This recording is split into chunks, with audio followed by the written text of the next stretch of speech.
Dinas Sosial Pemberdayaan Perempuan dan Perlindungan Anak, Dinsos P3A, Kabupaten Trenggalek bertindak cepat saat mendapatkan laporan adanya seorang anak berumur 13 tahun berinisial AY di Kecamatan Kampak yang melahirkan seorang bayi tanpa diketahui siapa yang menghamilinya.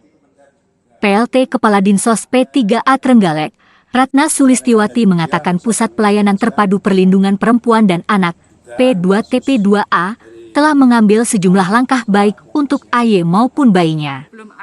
Yang pertama, kami memberikan pelayanan pendampingan hukum untuk pelaporan di unit PPA, Perlindungan Perempuan dan Anak, Polres Trenggalek oleh Lebih Muhammadiyah, kata Ratna, Senin, 17 April 2023. P2TP2A juga memberikan layanan rehabilitasi kesehatan dari bidan desa setempat baik untuk AY maupun bayinya. Selain kesehatan secara fisik, petugas juga memberi perhatian terhadap kesehatan psikis AY. Pasti kita berikan trauma healing dengan pendampingan oleh tim psikolog kami, mulai dari korban masih sangat trauma belum bisa diajak komunikasi dengan baik, jelas Ratna. Menurut Ratna, proses trauma healing ini tidak semudah membalikkan telapak tangan. Prosesnya membutuhkan waktu yang lama. Terlebih lagi kasus trauma pada anak penanganannya akan lebih sulit dibandingkan orang dewasa.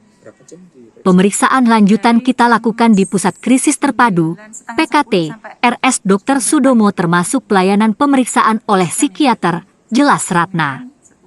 P2TP2A juga akan memberikan pelayanan pendampingan melalui pekerja sosial untuk persiapan adopsi bagi bayi yang bersangkutan.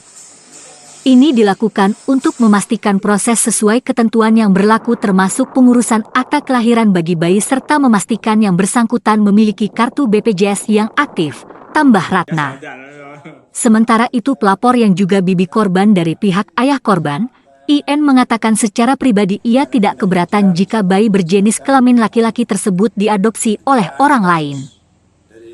Terlebih lagi IN sudah berbicara langsung dengan warga desa Kecamatan Gandusari yang berniat untuk mengadopsi bayi tersebut.